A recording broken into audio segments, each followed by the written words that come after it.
Welcome back to another Millennial in Debt video. I am inclined to say Happy New Year because this is the first video I'm filming in the new year. But by the time you see this, it'll be February. So I'm torn, but here we are. If you are new here, feel free to hit that subscription button below and turn on the notification bell so you get every single time I upload a video. Future millionaires, let us talk about the 7 worst financial money advice tips that we've ever heard so we can ignore them and focus on better advice that would actually move us forward into achieving generational wealth and financial freedom. Let's debunk these terrible tips.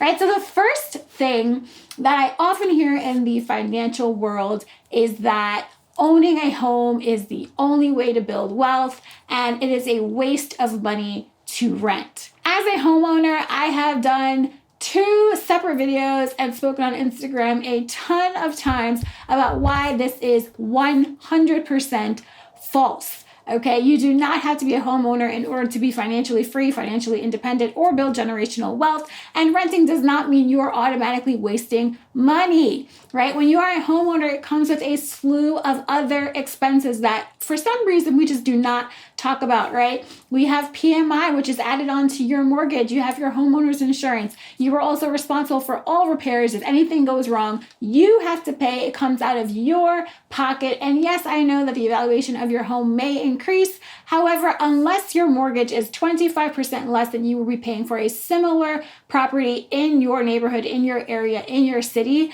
then it's really not going to be a big difference whether you rent or actually own a home. And this is from a homeowner who I don't even know why. Just, it's not the end all be all. I'll let you know that. The second piece of advice or tip or information, whatever, that is absolutely false is, and it's a twofold, right? You shouldn't be investing, you should be saving your money, or you shouldn't be saving your money, you should be investing.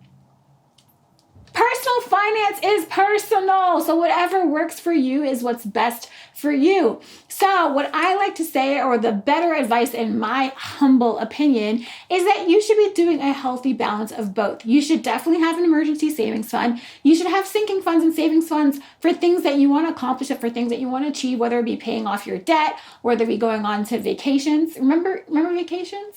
Those were fun. So it does not mean that you should not have a savings account and should only be investing. And on the other side, investing is not as tricky and confusing and crazy as people often make it seem, right? It also doesn't have to be as volatile and just as panicky as people make it seem. There are definite ways for you to invest.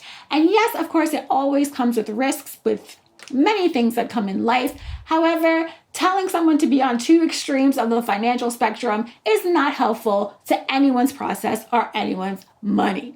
All right, so the third piece of information or the third tip that I often hear in the blogger sphere, digital sphere, is that everyone should be attempting FIRE, right? And so FIRE is financial independence and retiring early. Do I want to achieve FIRE? Yes. However, that is because I have a certain set of goals in mind for myself in 10 to 15 years. Those goals might not align with somebody else who has very, very, very different viewpoints, for themselves down the line. So tell everyone that they should be, trying to retire in 10 to 15 years or trying to retire at 45.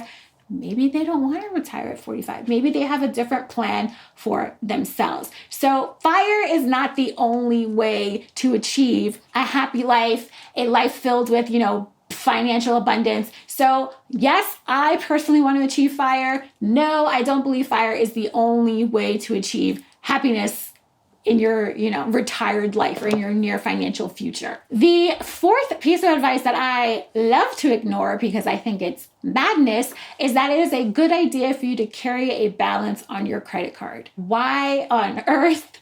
That is a tip that people think is really good for, building your credit or showing that you have revolving credit. No. First of all, keeping a balance on your credit card is going to negatively impact your credit score because your credit utilization will always, be used. It will be utilized, right? So that's the first thing that you want to keep in mind. The second thing is when you're keeping a credit card balance, you're going to be paying unnecessary interest. I don't like paying extra on things that I have purchased. So I like to pay off my credit card before the end of the cycle, right? Before they're about to charge me my interest. Now, an alternative in order for you to have revolving credit and use the credit card and to maximize on those credit card rewards, because I like points to travel.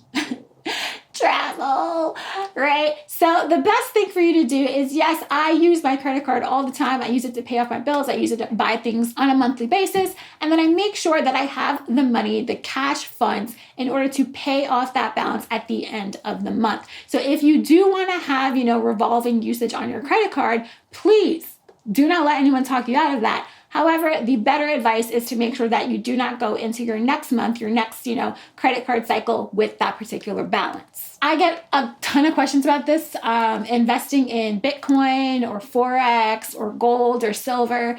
I don't do any of those things. I don't think anyone who has mastered the skill of investing in those things is bad. I don't think any of that. However, it is not my cup of tea. And the reason for that is because I find that Bitcoin, Forex, investing in gold and silver is volatile AF.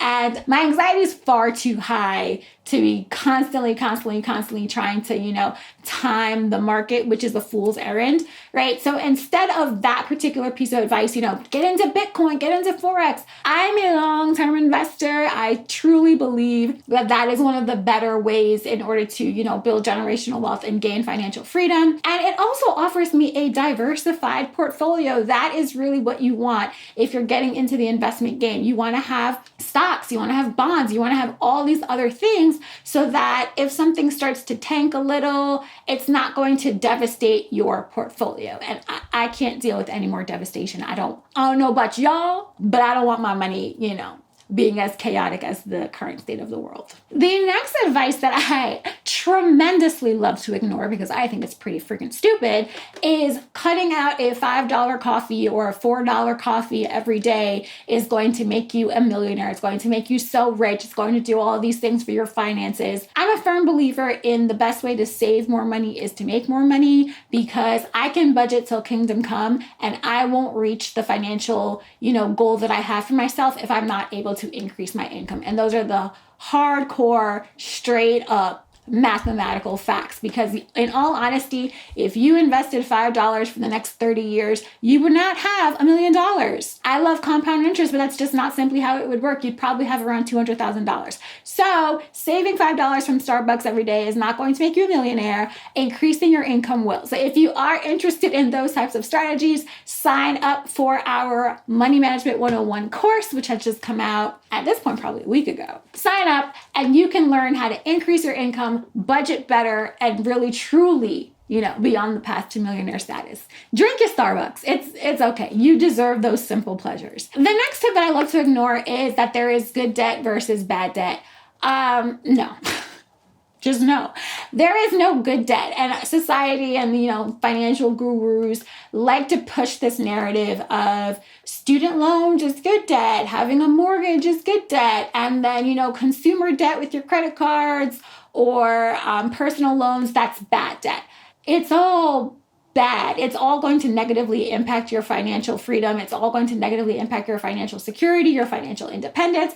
It's all a liability, right? There is no debt on this planet that is considered an asset. So it doesn't matter that all you have is student loan debt or all you have is mortgage debt. It's not good debt. It's not. It's hurting your net worth, and it's definitely making it more difficult for you to be, closer to financial freedom. So many people are like, you should change your name. All you have is mortgage debt. I have debt, and I am a millennial, so I am in debt, period. And the last tip that I love to ignore is buying a new car is financially better for you in the long term.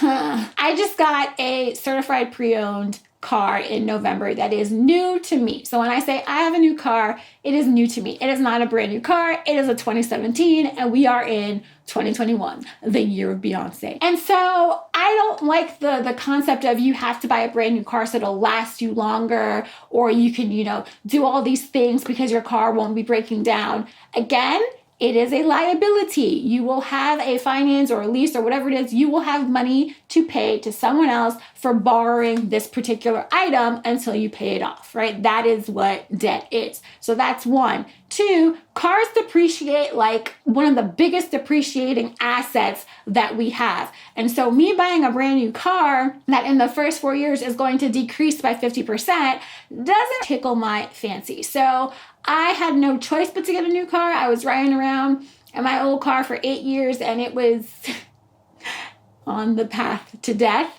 And so I had to buy a new car to me.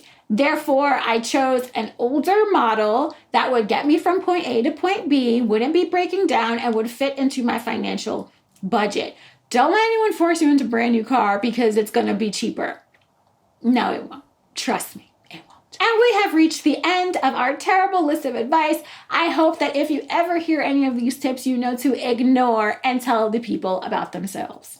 In a nice way. We want to be gentle in 2021. Thank you for joining me, and I will catch you in the next one. Bye.